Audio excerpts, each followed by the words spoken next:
Hey, liars and leaders. So both of the people you see, I would consider them to be leaders.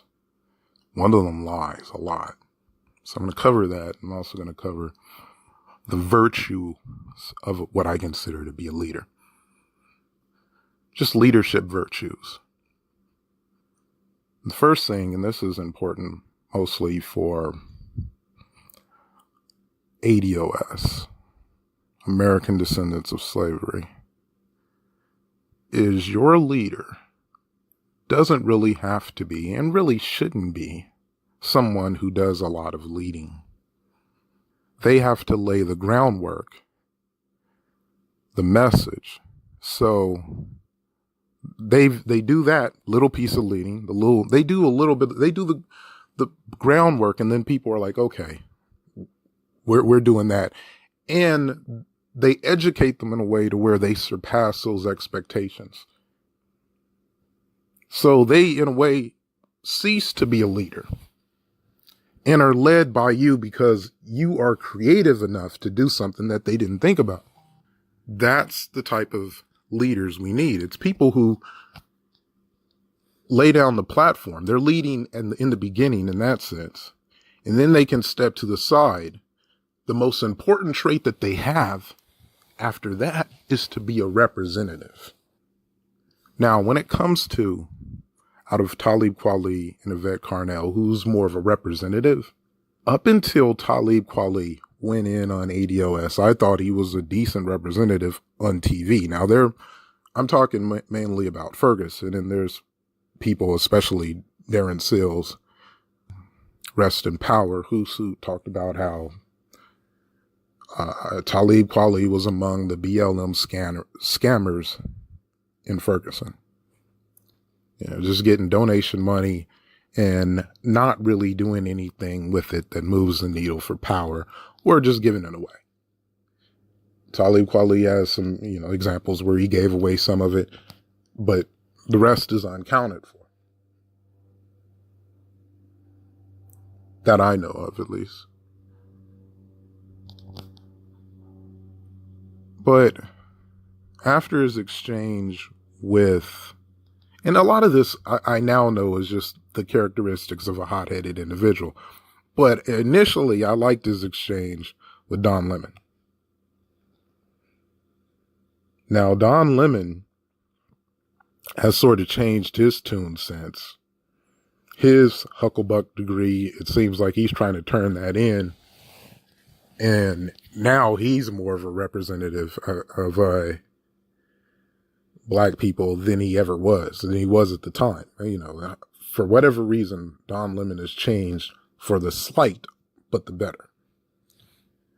Whereas Talib Kweli, I wouldn't want him to represent an ant farm. Like, he's too hot-headed. He cusses, and then he'll erase the shit and then blame you for cussing back at him. I mean, nonstop doing that. Just everything is a beef. And he gets to talking like a supervillain. That's why I say Talib Kweli is a leader. He is if you listen to his rants, he's very much like that irrational supervillain where you say, who the fuck wrote this shit?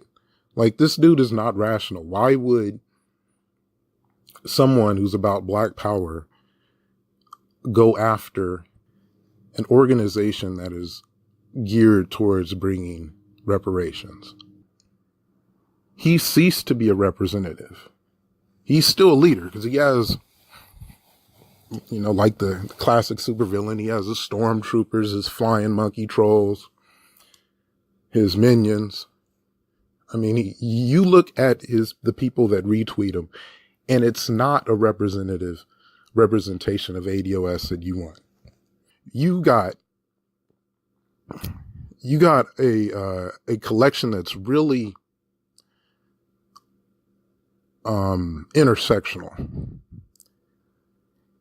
And they're so intersectional. Their trajectory, their compass is so focused on everything and get rid of Trump. It's everything and get rid of Trump. And Black power is not on the map. his group, I always think how it's just capitalized by two gay men, Cuddle Buddy, and this other dude who is, he's like, he's very sickly. Like, sickly to the point where he's like, if you read his stuff, you'll feel bad for him. I'm not going to say his name. And he's also gay. So he's like leprosy and gay. Then you have the black fish, Chasity Clyburn, who changes her name to Amani to pretend to be black, lies about being part African. Notice she don't lie about being ADOS. She lies about being part African, like Congolese, and the funny thing is she kind of looks, and she says like Congolese and East African. So she wasn't just going to say East African. She's like, I need to go to the Congo. I'm one of y'all. I'm Amani. And then she'll turn into a white woman and raise money for the police. I kid you not. Like, this is real shit. This is what is going on. These are the type of people that surround Dr. Evil. That's what I mean. Talib Kweli is a leader. But goddamn, he's a leader with no virtues that I can see of recent. I mean, this is the type of dude that will lead us in circles, fighting amongst each other. He has no platform, no agenda, nothing written down to where you can say, oh, okay, that will lead to black power. No spoken words on it to where it's like, okay, this is a path. You know, nothing like what I did with Black Power's Meta, where I was like, these are the 4 things we need to do. Agenda. I don't make it no 50 things because that's not going to work. People are going to disagree on them, but there ought to be some big ones that we all agree on. Family is one we should all agree that our family is a little bit stretched unnecessarily, and that can be addressed in a way that will make us more powerful. We can agree on that. Another 2, or, you can say the same thing about our religious institutions, whether it be African animism or some Abrahamic, either way, either one of the Abrahamics. It can be some Jewish stuff. It can be some Hebrew stuff. You can go on to all the different sects of Christianity. Our religions are broken. All of them. And they didn't used to be. We should agree on that. Because I can show you historically where our religions function. Next thing, reparations. You cannot be the leader in human rights violations in the reparations capital of the world and not get reparations. And if that's the case, then you have to look back and think, okay, you are in a serious war based on how this corporation, this empire operates. It owes you trillions, and it ain't going to give it. It's not going to go down. And once you recognize that that is not going to go down, and you will not recognize that unless you have a thorough political agenda that exposes all the politicians that want to treat you different,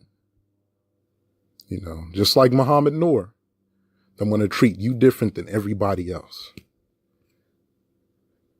Expose all the Bidens, all the Kamalas, because we already exposed the Trump. We know, Trump is in line with that. You have to expose all of them, vote surgically.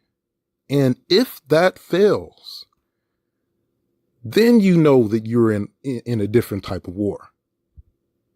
Then you know. But you have to at least get to that point. And you're not going to get to that point without ADOS. And I'm confident you won't even need to go beyond that. You're going to have to, and this is why media is important, you're going to have to socially engineer a generation. So it will take leadership. Another thing that is a virtue for leaders, and this is an area where Talib Kweli is strong. It's mainly the only area he's strong. Is success. Leaders have to show that they win. And we got a lot of leaders that don't. Or though and this is where kind of you see with Talib Kweli, but a lot of, that's the nature of music. I ain't gonna knock anybody because they were doing stuff in the 90s, in early 2000s, and they shit ain't hot now. Outside of K Reno, who is just a beast MC all day, who's constantly hot? Who's constantly coming with something new? Cutting edge. Having a track record of success is important. And Talib was very successful at one point as an MC. ADOS in a very short time is very successful. It is the main reason that everything is working right now as far as getting the message out that, hey, no reparations, no vote. Now, a lot of people are trying to twist that. Mainly people and when the people do twist it, they get to lie. Now, some people acknowledge it and may disagree, and they can stand on some things, like Bob TV. I think he would be okay with Bernie in spite of Bernie's stance on reparations and then try to work within that paradigm afterwards. Okay, I get that. Tim Black is sort of there.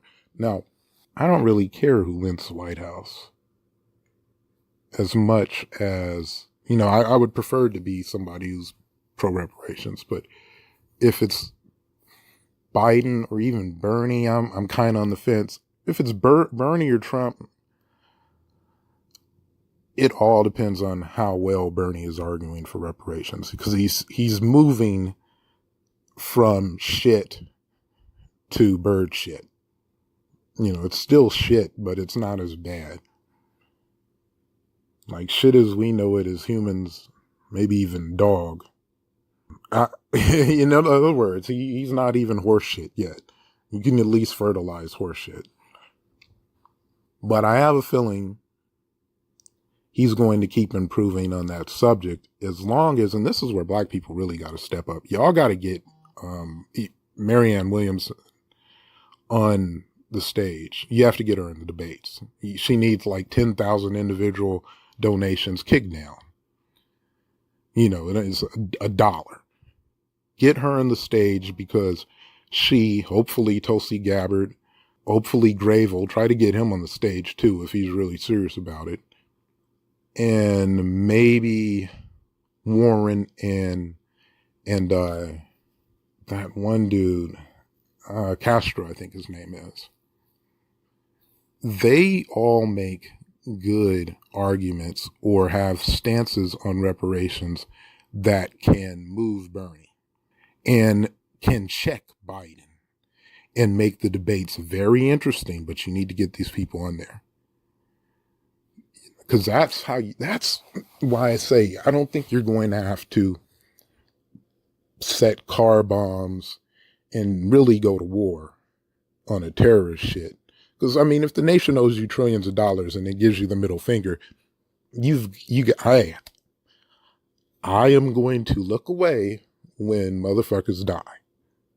That's a raw deal. You just can't, you can't just owe somebody trillions of dollars and just say, fuck you, you're special. You're like, but you paid the other people. And I'm like, but you're special. We don't like you. Oh, okay. Okay. I'm going to have to go back to the drawing board, IRA. I don't think we're going to have to go there. And one of the reasons is it's been so successful in such a short period of time. Cory Booker, who was so out of touch, he is pushing the reparations bill in the Senate. And the Senate is even harder to sway than the House. And look, by the end of the year, I'm banking at the rate it's going, there's going to be 75 sponsors. Cut that up. Keep that 75 and infiltrate the 75 and add 75 more loyalists to replace the others. And you're pretty much there. You've got a hell of a bill. You've got a bill that's going to make the Republicans show who they are lockstep. Another virtue is love. I've listened to so many people. Man, I don't know anybody that loves black people like Yvette Carnell. It's one of those things where you'd have to listen to her for a little while. If you listen to maybe 5, 10 of her videos, and if you pick the wrong ones, especially the ones from 2 years ago, 3 years ago, you were like, this woman is crazy. She's nuts. And then once you really get to it, and here's the thing, a lot of y'all won't, you can't pick it up because you don't love black people. You have to have, and this one thing I say a lot, is black people first need intersectionality with themselves. And I think a lot of us get that. But you have to love black people to where it sinks. And then you get that little beat chime. Oh, okay. Like one example, and this was the example that really moved me, but I was moved in that direction anyway, is she asked her audience, you had one wish from a genie. Genie would give you anything you want. What would you want it to be? I had no idea what her answer would be because at this point, she really did still seem kind of scatterbrainish, right? But my answer right away was Black Power's meta, which includes reparations. She rarely looks in the YouTube comments. She looked in the YouTube comments, and I'm posting stuff like $3.5 trillion in reparations. And I'm looking at other people and they're posting. A lot of it was stuff that, just typical stuff that people wish for. It's like longevity, to see a dead relative. It was very, I don't remember it being like hella greedy type shit. Like, I want, $80,000 a year. And just be able to travel the world, it wasn't really so much focused on self. It was focused on more supernatural, but it was still not big picture moving stuff like trillions of dollars in reparations. That was the one thing where, cause she said, hey, if you're talking about stuff just for you and not for everybody else, then you're part of the problem. You've got to be thinking everybody at all times.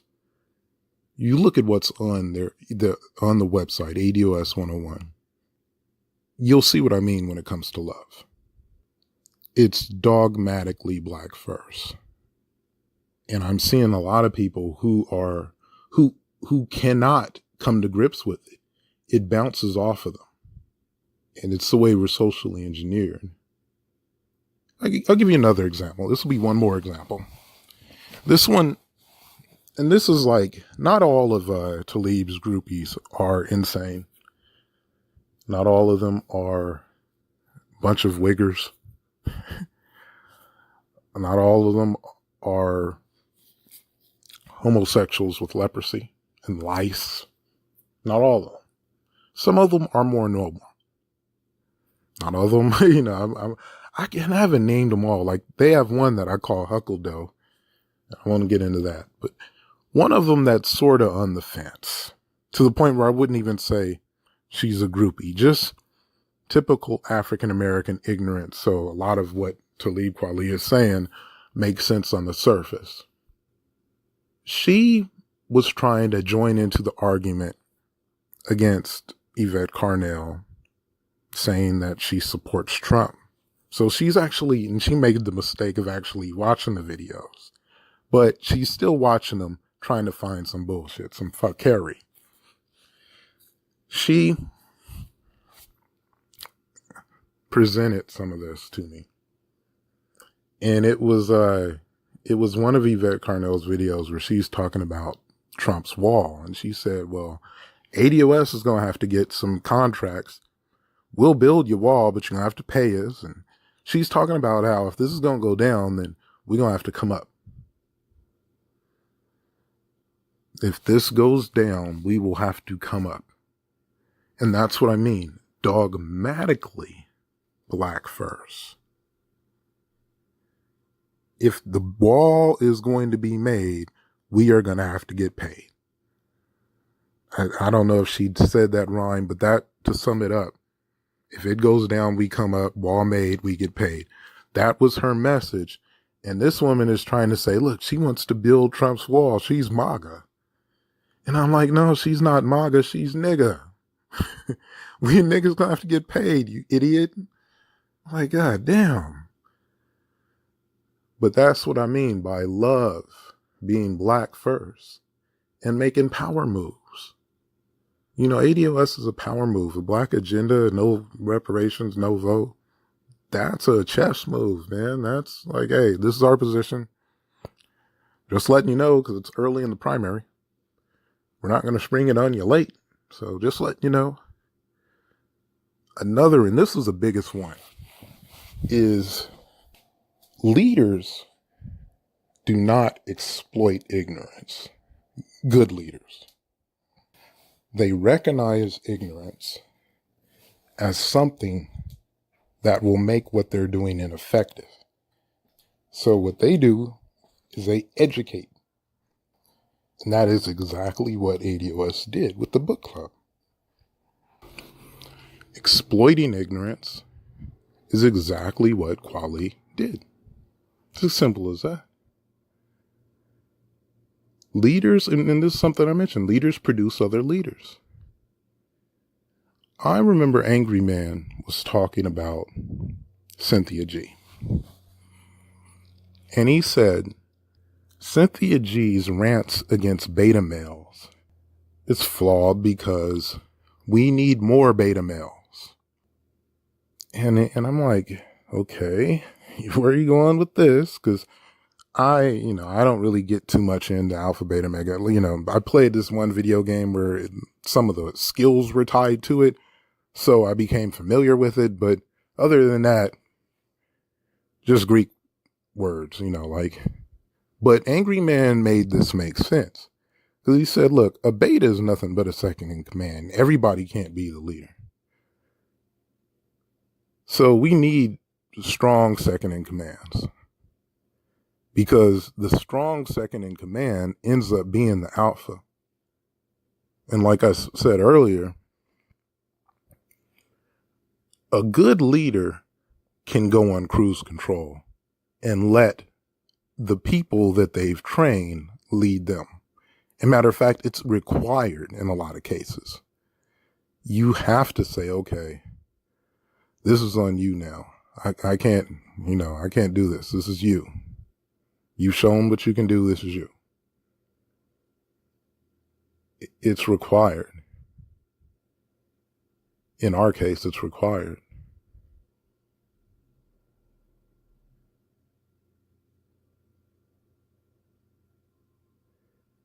And it's like, I'll give you an example myself. I'll give you a few examples.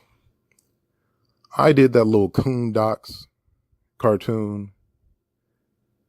I've done other videos where I've spread the message for ADOS, and even times when I'm disagreeing with it more, I'm still agreeing with the central message and spreading it. You know, you have that woman who was talking to G.K. Butterfield, and she's like, she had him saying, we'll send, or you can send us the revisions for H.R. 40. And this is a guy that I had heard them talk about how they were trying to get him to sponsor it. And now he's saying, okay, we'll work with you on the revisions. This is an example where, these are people that I don't think Antonio Moore and Yvette Carnell have even met in person. Like, that's one of the reasons why they're having that summit thing, is they have an educated base. The book club is 75 books, man. They are producing alphas, because a lot of people, you're not going to see these people. So, the actual direct leadership, it's already been done. You know what I mean? That's what I'm really saying. It's already been done. The leadership has been led. The formation has been laid. The agenda is out there. It's enacting the agenda that requires people like that dude who was yelling, cut the check at Clyburn. And Clyburn ends up being a co-sponsor for the first time. So now that changes the conversation in the debates from that, I forget what it's called, like 30-30 plan that Clyburn had to real reparations. You know, because Bernie Sanders can't just jump on that now. That did not come from someone being the Cynthia G. Beta, you know, that she's imagining. That came from somebody saying, okay, this is a plan. I'm following it. That's what I mean. The leadership it's already done. The work of the leader's already been done for ADOS. Now we know what to do. So what I'm saying is, you have the example that Angry Man was given, where you're saying like the best betas who recognize, okay, this is the code, I need to follow it, become alphas, because now in his region, he's the dude that went, stirred up things, cut the check, blah, blah, blah. You know, so Jason Black cut the check, and that changed the conversation in the debates. You know, they can't just fall back on a poverty measure for everybody. Another thing that's a virtue for a leader is forethought and creativity. Being able to predict shit. And this is where I gotta say, it's not just Talib Kweli. The Hucklebuck Armada is batting 50. Like, they're terrible. They are terrible. They need to get out the league. They don't see things. You know, because Tone and Yvette, they were right about Obama. Oh, Yvette was a little late. It might have took her a term. Tone said he said he saw through Obama right away. So you're right about Obama. Yeah. I remember in this example, Haven Bullets criticized Yvette, Tone, and Tariq Nasheed. Tariq Nasheed is a decent prognosticator. He's probably the worst of the best, though. Yeah, because Jason Black, Black Truth Forever, they both predicted that Trump would be in office. So they're batting heavy. They might be the ones that are batting the highest. They call out a lot of stuff. But I mean, Haven Bullets criticize Yvette, Tariq, Antonio Moore for not supporting Jussie Smollett. No, that's the thing. You gotta give people credit for being right. You know, anybody talking about some goddamn Russian bots and Mark Thompson, some cyber COINTELPRO, you gotta start giving them credit for being wrong.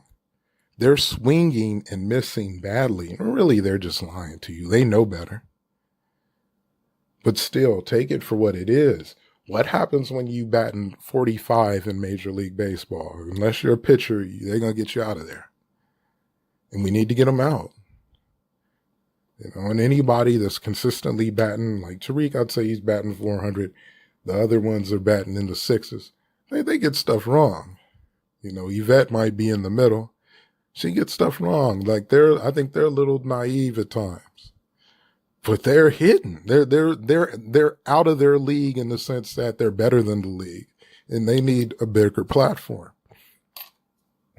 Whereas Joy Reid, she's got to go. And really, let me rephrase that. And that's the thing. Areas where I disagree with ADOS, and to the extent that they can be criticized, and they're with MSNBC and Joy Reid, I've said it before. I think forget about Joy Reid as much. Don't take her Samboism personal.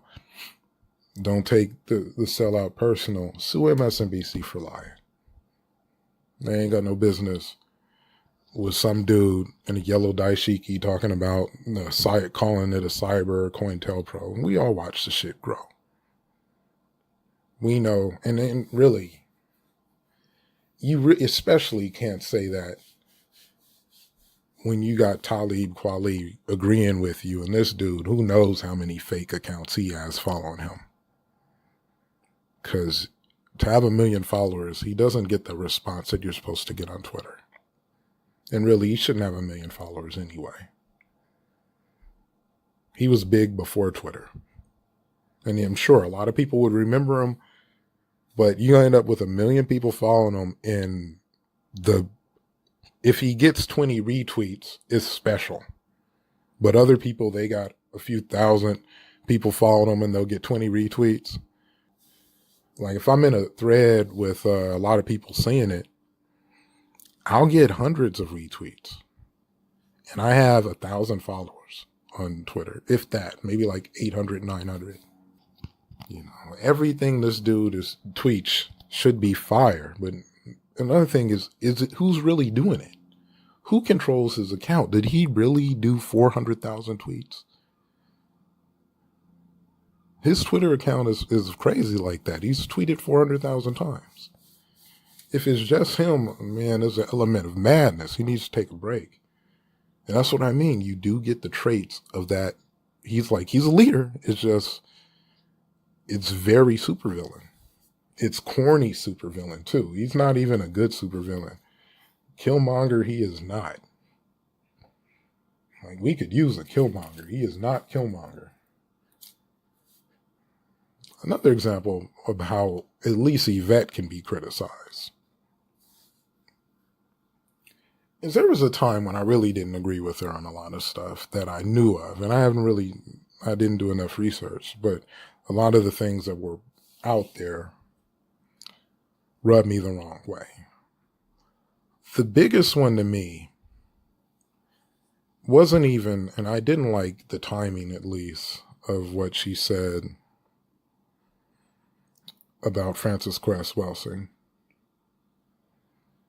Her criticisms of Farrakhan, to me, I didn't agree with it, but to me, I wasn't passionate either way. I think both made a good point, and it's just one of those things where you're damned if you do, you're damned if you don't when it comes to what Farrakhan said and her response to it.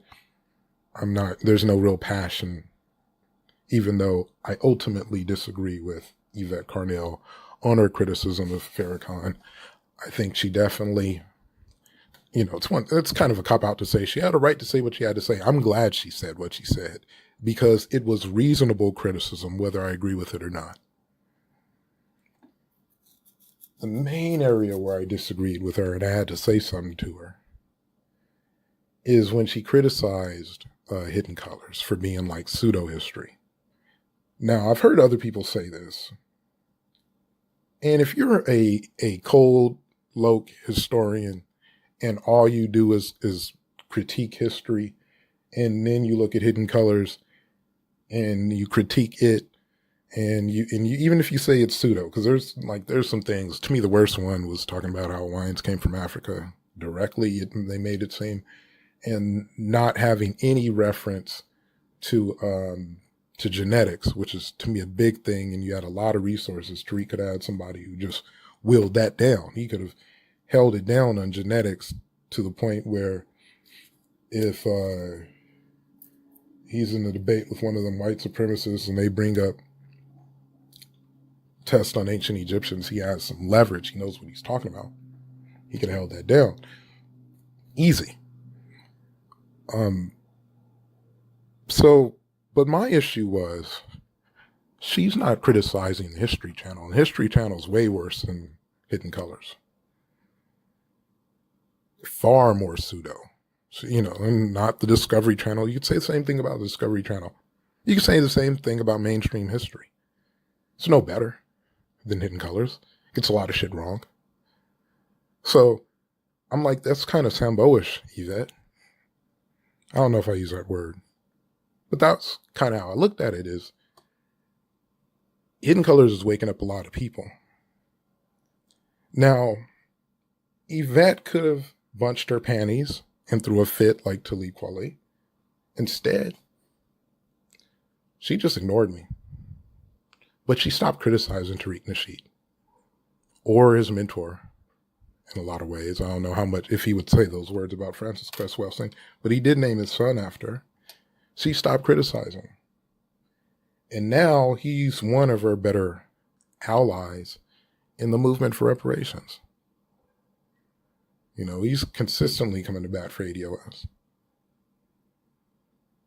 So, and he has a big platform. She recognized that. If she kept that bullshit going with Hidden Colors, she wouldn't have that. She knew when to quit.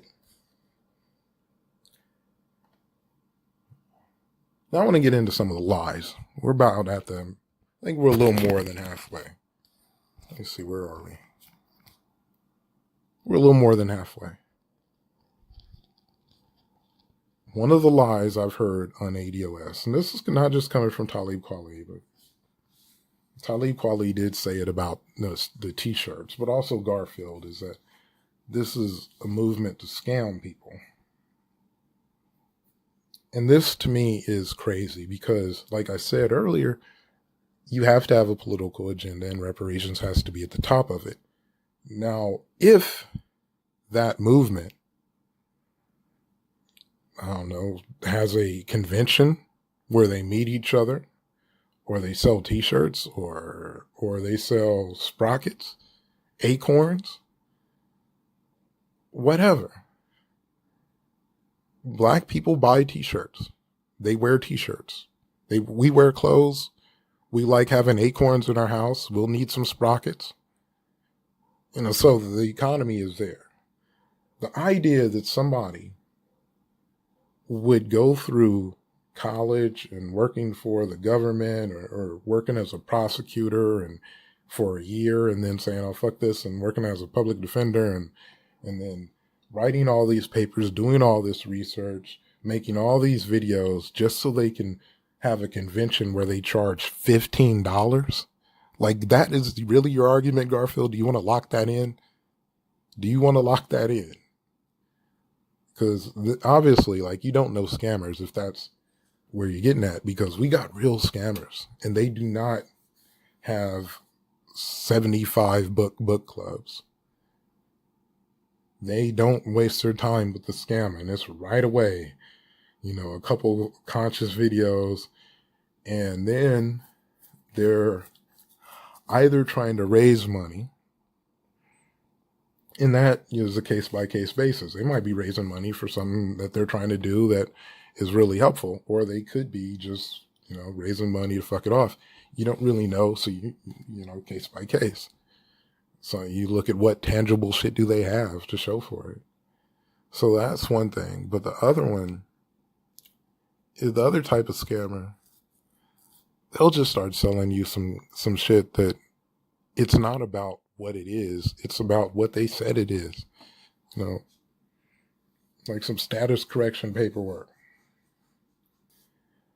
So we've got that for real.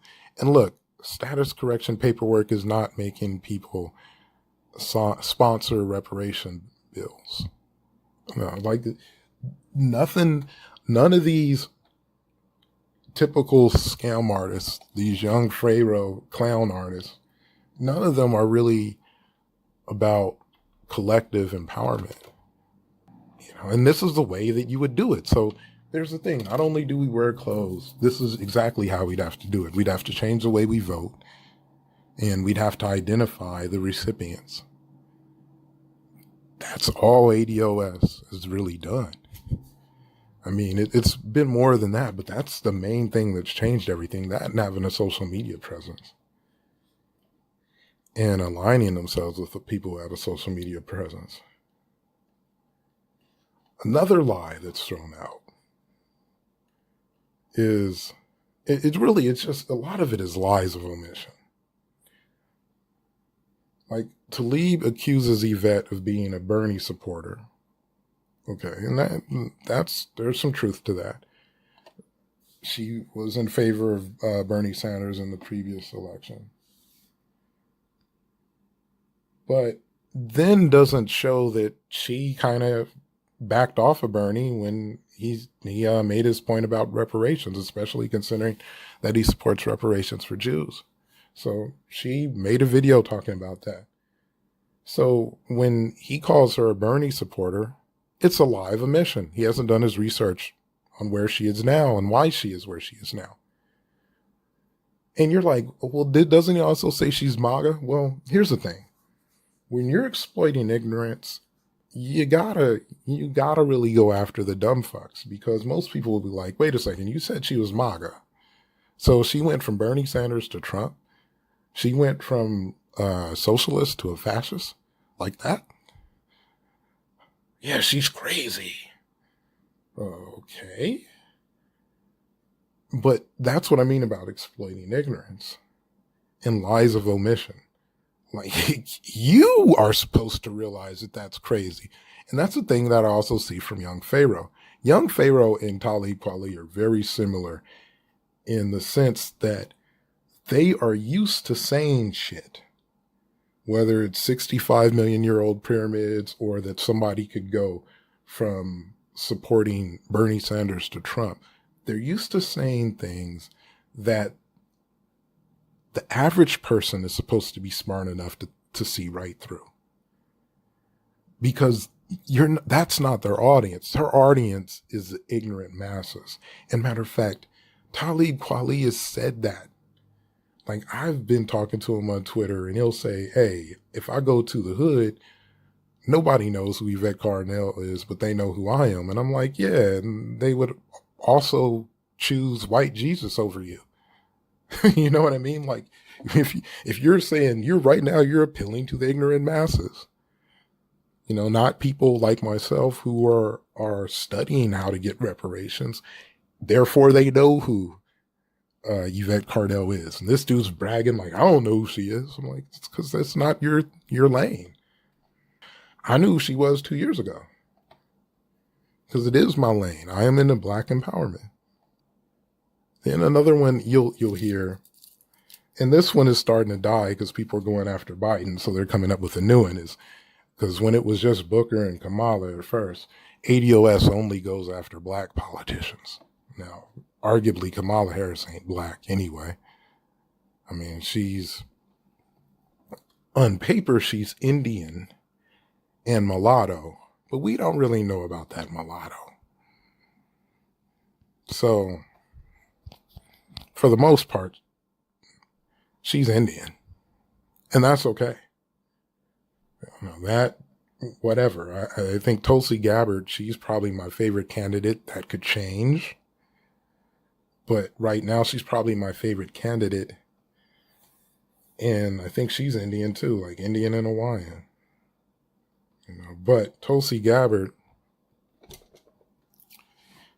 isn't constantly talking about HBCUs and Black women not being able, or Black women dying during childbirth and stuff like that. Like, she's focusing in on Black issues, but in the Senate, she didn't do what Cory Booker did, you know, or what Tulsi Gabbard did. Tulsi Gabbard was a sponsor of HR 40, I think back in February. So if she did respond to the movement, she responded like that, where other people were like, you know, like Maxine Waters just sponsored it. You are late, but hey, I get it. See, that's the thing. I realize that we haven't had a political agenda. So these Black politicians are like, huh? Yo, bullshitting. That's some Russian shit. You know, it takes them a little while for it to sink in. No, we're going to get you out of office, Maxine Waters. And we got fun doing it. Bye, Auntie. So I think she got the picture. And that is how politics works, especially with Democrats. Their mascot isn't the mule for nothing. You know, because when you're consistently wrong with these lies of omissions, you know, lack of creativity. I mean, Boyce Watkins is doing videos talking about the 5 reasons why reparations will not work. If you can create 5 reasons why it won't, then you ought to be able to create 500 reasons why it will. And I can show you, like I said before, we're living in the reparations capital of the world, homeboy. You know, Roland Martin tweets that reparations is a pipe dream. It's never going to happen in 2010. Then in 2019, he's on Fox debating for reparations. Well, no. That don't work. That never works. You know, you going to send the person on your team that thinks we going to lose to the game. And that's a lack of creativity and a lack of knowledge, because if you know America pays reparations. That ain't no big thing. That's, America pays reparations. It pays stimulus, which is just like reparations. If we fuck up, like I've said many times, man, we mess up the environment, we will essentially pay reparations to clean the air, to take care of the animals in the forest based on stuff that we did. So that really shouldn't be a thing. Another thing that I want to join in, I want to throw in there is just being consistently wrong. And this is an area where Garfield is wrong, is Garfield settles for piecemeal. I call it piecemeal reparations. Yvette calls it playing whack-a-mole, where you'll sue a company, for an involvement in slavery, and then you get a benefit of like business loans, you know what I mean, that are specifically for Black people. Or you'll get like what happened, I think it was Georgetown. You'll get some people that can go to Georgetown on scholarship. And Garfield will say, man, that's reparations. See, look, that worked. And Cobra did that. I think Cobra might have done one example of that. And when you look at what these things are, first, reparations can't be a goddamn loan. But it'll be loans, preferential business loans. That's a good thing in general. But it'll be loans in 2 major cities.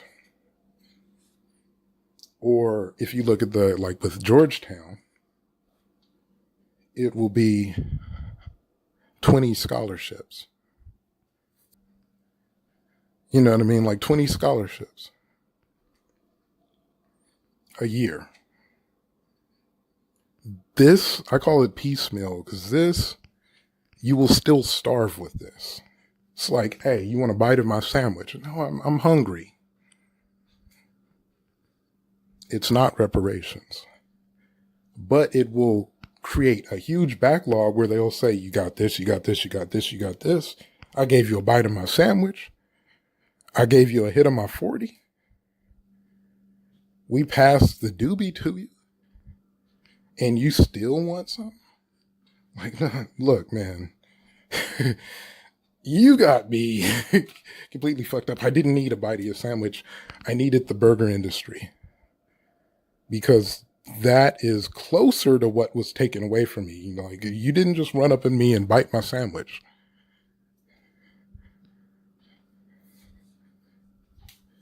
But that ends up being the thing that people will fall for. I mean, like, Garfield should know better. And see, the solution for this is when you do win battles like this, like with Anheuser-Busch and them having to draw a bunch of historical figures and make them Black. Like when you see the image of the painted image of a Black Hannibal, that's because Anheuser-Busch lost a lawsuit for discrimination. When that happens, the only people who really get paid are the people that are doing the suing, like or their nonprofit agencies. That's broken. We can't have that. And a lack of creativity makes people fall for that. And they'll say, oh, look, they're doing the work. But it's not going to move the needle at all for Black power. At all. So what you have to do is, when you sue these companies, they have to pay money that goes into a pool for everybody.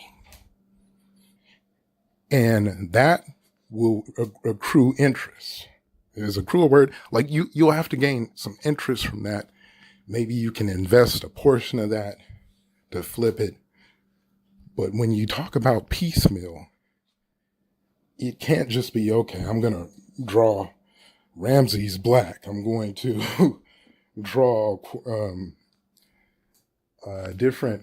It's a lot of Central West. It's leaders all over, kings all over Africa. If you look up Anheuser-Busch, but essentially what they were doing is just marketing to black people. I mean, that was some white privilege punishment right there. It's like, hey, you gonna have to do some black Egyptians. I mean, I'm serious. Like, if you look up there, Thutmose III, he looks more black than he probably did in real life. And I'm like the person who argue that by today's standards, ancient Egyptians were black in abundance, with few exceptions. You might look at somebody and say, you Puerto Rican? If they were to come around today, but you get what I'm saying. Like, they drew this dude and he looks like Patrick Beverly, Thutmose. And I don't think Thutmose necessarily looked like Patrick Beverly. You don't know who Patrick Beverly is? Look up Anheuser-Busch's Thutmose and look up Patrick Beverly. That's off my memory. But that's, white privilege punishment. Another thing, like Final Call was played by Chasity. If you're calling Chasity Clyburn Imani, you got played. Nation of Islam. You got played. Vicky Dillard. A lot of them got played. NAACP. By this crazy ass gypsy woman, crazy ass homophobic gypsy woman. I say she's homophobic because, like, when she does her battle spoken words, it ain't even battle rap. She has a tendency to tell women, you need to get fucked right. Somebody needs to, I'm using her words. Somebody needs to eat you out. That's why you acting kind of funny like that. So that is her message. It's that old school male chauvinist. She's only gay because nobody's beating it up. That's her message. But you got Yvette Nicole Brown and all these Hollywoodish people going along with that. As they attack, this is a hypocrisy that Miss Peach spoke about on the Medium. As they attack somebody who, and I don't know Yvette's sexuality, I'll just say she can look a little boyish when she wants to. And it appears that she has wanted to in the past. That does not say I know what she does, because R. Kelly had his little boyfriend who was really a girl. So people get down like that. There are tomboys who like dudes, and there are dudes who like tomboys. We know that. And that's like, I call it the Mulan fantasy, where you think you up in the mountains fighting wars against Kigongo and all that, and like you think you're just surrounded by a bunch of dudes, and one of them dudes is a woman. And you think Qui-Gon or whatever deity you work with, whatever deity, man. And don't matter how she's dressed up. You want the woman that looks like a dude. That's what war will do. Saying you support dated rap lyrics, the whole Russian robot thing, the fact that Ann Coulter has made a better argument than you in the last, I don't know how many years, because your rap lyrics are so old where you mention reparations. These are all lies of omission. This is all suffering enough of the ignorance to exploit. Saying that ADOS is supported by Ann Coulter because here's the thing, ADOS played Ann Coulter.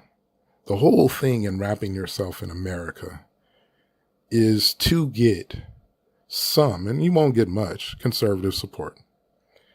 Now, Ann Coulter, who has at least made a pro-reparations argument, one that's better than Talib Kweli ever made, because I put her argument in Black Power's meta, she had a tweet supporting or shouting out ADOS.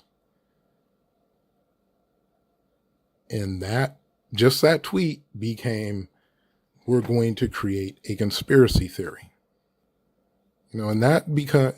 And what it is, and I notice this, is I'm a liberal.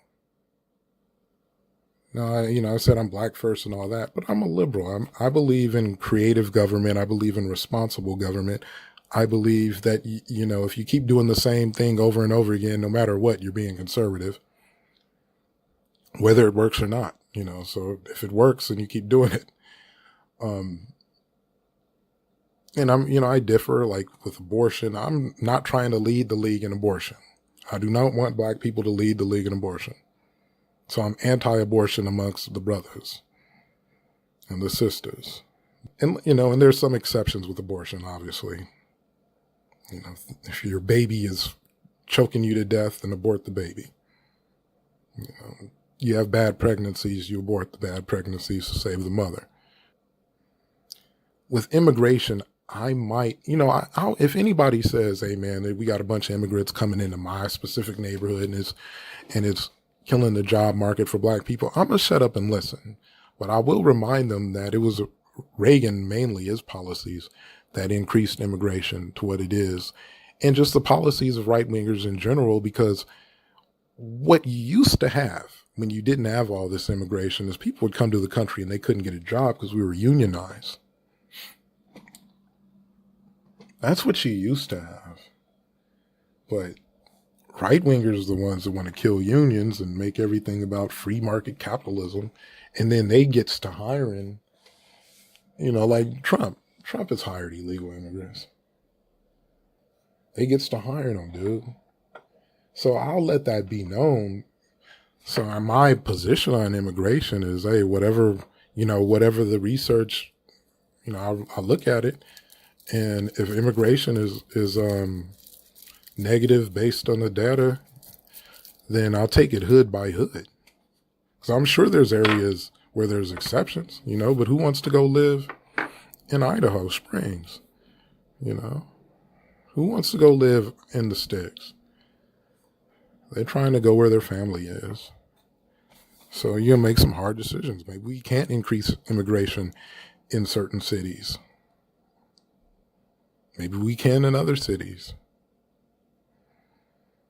And that's generally that's the general vibe I've gotten from ADOS, is that it's more case by case, city for city. But the liars of omission will just come out and say that they're xenophobic, and they'll point to a handful of tweets from people and whatever, or a few comments.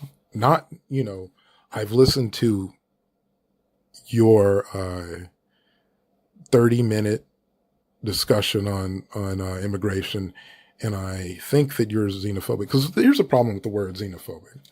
One, it's such a dog whistle word that I question whenever somebody keeps saying some shit that they weren't saying yesterday. But also, it implies hate. And that's problematic, because I can say I might want to reduce immigration in an area and not hate immigrants. And it's likening what it's doing, and especially if you're calling ADOS MAGA, you're saying that we are the same as racist people who just want America to be whiter. Because even if it's people who are across the board against immigration everywhere, it's not because they want America to be whiter. If you're across the board against immigration, most of the immigrants that come into this country are not black. So if you cut off immigration, everything will remain the same. America won't become whiter population-wise. Now, the percentages, I don't know. And that's one of the reasons I have no problem with Yvette Carnell. And matter of fact, I wanted Yvette Carnell to be on the board of PFIR, Progressives for Immigration Reform. I'll get to that because that really is a big question, and I'll sum that up. I'll handle that in the summary. Because I still want to stay on these lies, man, and the hypocrisy that comes from just lying. The hypocrisy of Talib Kweli. His issue was that ADOS originally, he had done no research, but he thought he could speak on it. That ADOS yelling reparations in a vacuum isn't a plan. He would say something like that. And ADOS had a plan at the time, right?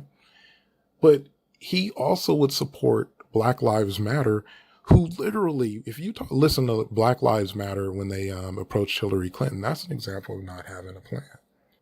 We're in a primary election. We're going to have to deal with racist Democrats running for president. And yes, if you're in favor of reparations for everybody, everything, and capitalism, but not for people classified as Black, ADOS, then you're a racist.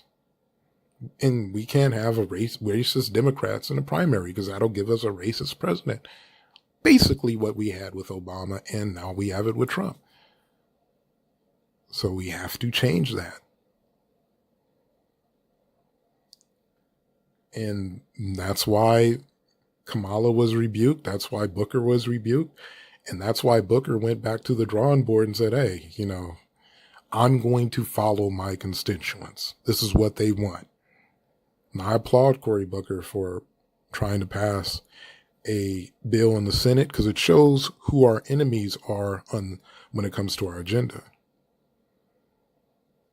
And the Republicans stepped up, and now we have them saying that reparations are only divisive for Black people. Because it was Reagan who passed the bill for reparations. And I think he had a Democratic Congress, but it had Republican support. Reparations for Japanese.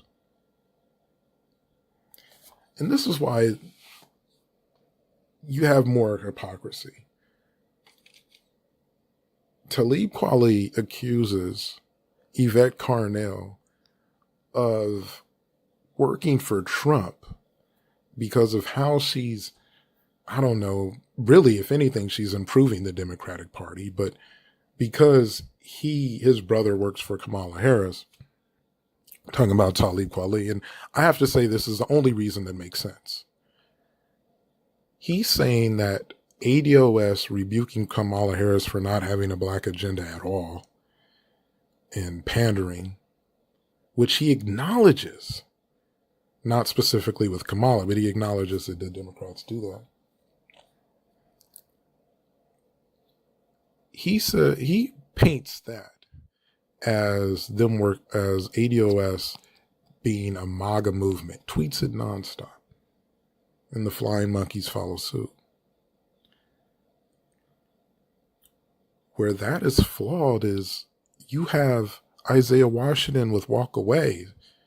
You have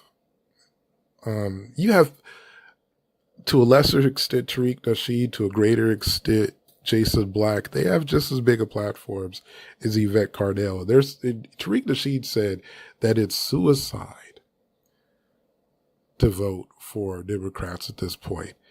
You have people who are pushing African Americans further away from the Democratic Party than ADOS by leaps, especially Isaiah Washington Walk Away. And I even told Isaiah Washington, I'm like, you can't expect the Democratic Party to move that fast when we haven't had a political agenda in forever. Considering I think they're moving at about the pace I would expect them to move. So I'm saying, okay, if you want the whole walk away thing, if we have a shitty presidential candidate, then hey, don't vote for him, do what you got to do, whatever. I'm not with Alyssa Milano saying it's all about removing Trump. We can replace him with Biden. No, fuck a Biden. But I'm saying keep the people that are already sponsoring the reparations bill, and that's for now all Democrats. Now, if you want to somehow socially engineer Republicans to where they used to be, back when they were more progressive than Democrats are now when it comes to black power, hey, I hope you have my full support on doing that. I am great with you reaching out to Republicans. I'm great with you working with Trump. And that's another hypocrisy. You have people who accuse ADOS of not holding Republicans to the same standard. But damn, the moment even Isaiah Washington pulled the whole Kanye, and and I'm not saying he was as bad as Kanye. I think he was working with Trump on some specific, with criminal justice reform. But the moment you have that coming from ADOS, we're going to be accused of being MAGA. So it's damned if you do, damned if you don't.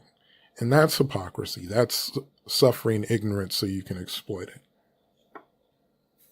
Another example of lying is the saying that Yvette Carnell tells people not to vote. Talib Kweli has said that a bunch of times. I've heard other people saying they're trying to tell us not to vote. No reparations, no vote is not telling people not to vote. Matter of fact, it's telling people to vote, because one litmus is sponsoring a reparations bill. So it's saying, hey, we are going to vote for who is in favor of this bill. Now, you might not like the bill. You might want to rewrite it. That's why that woman was talking to Butterfield and all that, so ADOS could do revisions. And actually, ADOS is doing the study right now. That's my disagreement with Jason Black. He said, okay, yeah, HR 40 is just a study with very vague prescriptions. There's no money set aside. So we're addressing that. I don't think you need to, because see, if you just tell people no reparations, no vote, okay, they kind of get that's not just telling people to stay home. But if you say, cut the check and, you have to offer something tangible and they don't do it,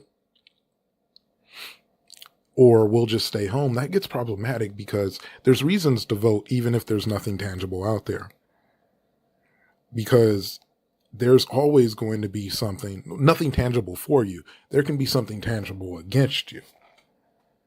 And you want to vote to check that shit. You want to vote to check the bullshit that could be coming from, I don't know, like my examples that I always give, but I could really give more examples and I probably should. But the biggest ones to me are stand your ground, stop and frisk.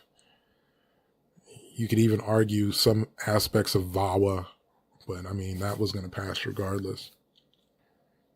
And sometimes there's going to be laws that are for you. We've had one in Seattle that passed where it made it so the jury can decide if a cop is really afraid instead of the cop, if they're in a wrongful killing. The jury might be about shit and, whatever. We don't know. You could still get screwed over in court, but it's not institutionalized screwing you over. So of course you want to go vote. You vote for stuff like that. Matter of fact, I can go way back on my channel and showed how I was, I have a video. See if I can find the title, because this is what led up to the law. Oh yeah, Andre Taylor speaks about the People's Initiative 873. That's what led to that law, is Andre Taylor's work after his brother was killed by a cop. And the cop was like, I was afraid, and the fear wasn't necessarily reasonable based on video and all that. And that led to changing the law to where the jury decides. Now, who decides the jury? Whatever. But that is something that you would want to vote for. You want to at least force somebody to be blatant.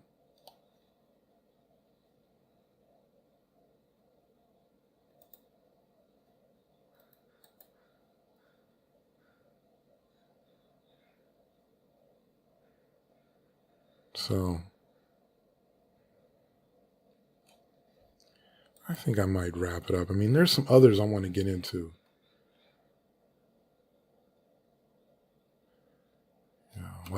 Because there's so many lies, so many straw mans. And, like lie of omission, not understanding that the Democratic Party is in a primary. but I'm going to do a written response. I'm like, I've heard an example of a straw man.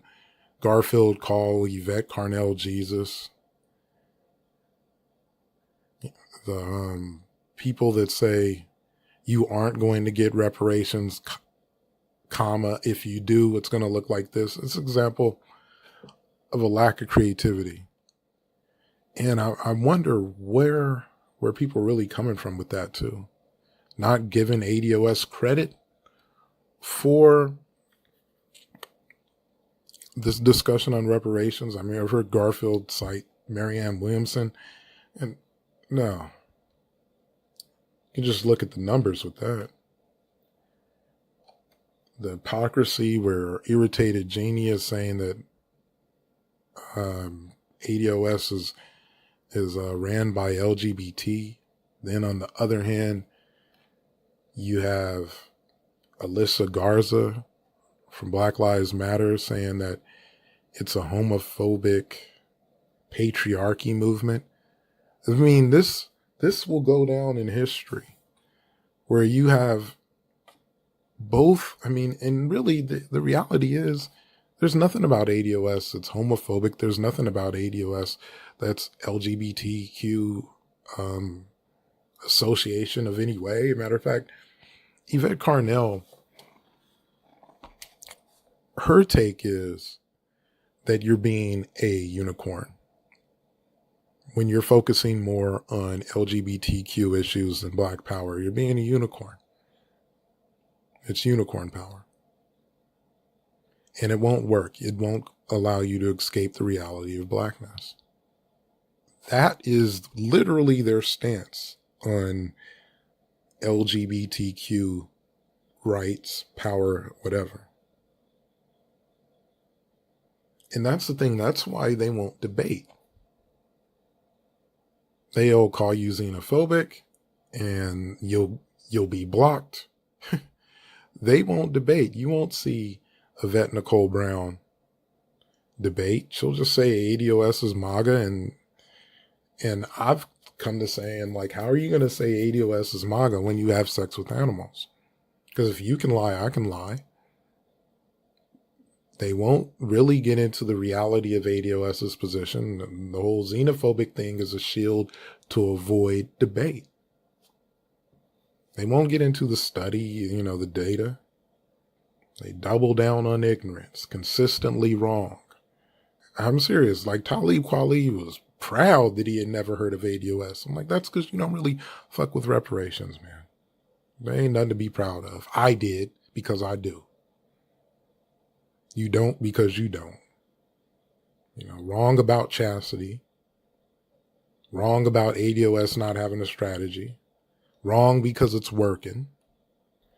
And that's the thing. Like, let me just, I'll answer the thing about John Tantleman, PFIR. Look, if you're going to say, use examples of people who met with white supremacists, because Talib met with Bill Clinton, and I think Muhammad Ali met with different Republicans, and hey, Garvey met with the Klan. So if Garvey can meet with the Klan, I have no problem with Yvette being on the board of Project for Immigration Reform, because your whole angle is not that they were created by white supremacists, but they were created by people who were influenced by a white supremacist. And this is coming from the Southern Poverty Law Center. They consider, if we're going to go by the Southern Poverty Law Center, then Farrakhan is a black identity extremist. Because, another example of a lie of omission. Talib and Haven Bullets, they get the whole thing about PFIR from Chasity Clyburn, right? So Talib is talking about he exposed Yvette. Yvette did a Facebook post about being on PFIR.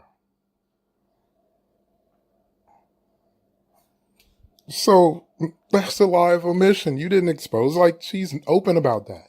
That's known. And then Haven Bullets just completely lied about it. Because he said that that's proof that John Tatton, who didn't even create PFIR, that John Tatton created ADOS. And that's proof that this is a right-wing organization. And then Vicky Dillard plays ignorant, which is some beta bullshit, Vicky, to go along with that. That crazy ass theory that someone who didn't even create an organization would influence enough to where a board member who leaves and creates another organization would somehow not be the person who created it, but it would be it's too many degrees of separation. But the conspiracy theory people still entertain it. And that's, to me, like Garfield, you would shut down any crazy ass conspiracy theory, yet you suffer that bullshit. You suffer ignorance to exploit it. That is a terrible trait of a leader. And we get that consistently. You suffer ignorance to exploit it instead of saying, oh, we got to get rid of this ignorance. We can't have this. And that's how I am consistently. So intersectionality, I'm going to link up with people like-minded. Because that is one of the main things that impressed me about Yvette Carnell, is she does not suffer ignorance. And she tries to get rid of it. And she's successful in doing it. I used to be alone a lot of times talking about reparations, and I'd be throwing stuff out there that people hadn't heard before. Now, it almost sounds like people will accuse me of being on the bandwagon. That don't make any sense. I've been saying this for years. So I've seen, like, I can't really point. One thing I can say about Yvette Carnell, and I talked about how I disagreed with her, especially with her criticism on Hidden Colors because it was Samboic. But I've never heard her lie to where I'm like, wait a sec. I've never caught her in a lie. Talib Kweli, I can catch him on Twitter alone, I can catch him in 1,000 lies a day. Maybe not that many, but on a good day, I can maybe go back to some of his old shit, but I could get 1,000 lies on a good day. If I had nothing else to do, I'm like, lie of omission, and lie, straight up lie of omission, lie. He's constantly lying. And I've heard him do this with, it was this one black dude, and I thought this was interesting because he's a libertarian. I'm a liberal. I'm different than him on politics, but he was saying the same thing about Talib Kweli, that the dude is just constantly lying. And I see it too. The dude is a constant liar. And I've pointed out a bunch of his lies.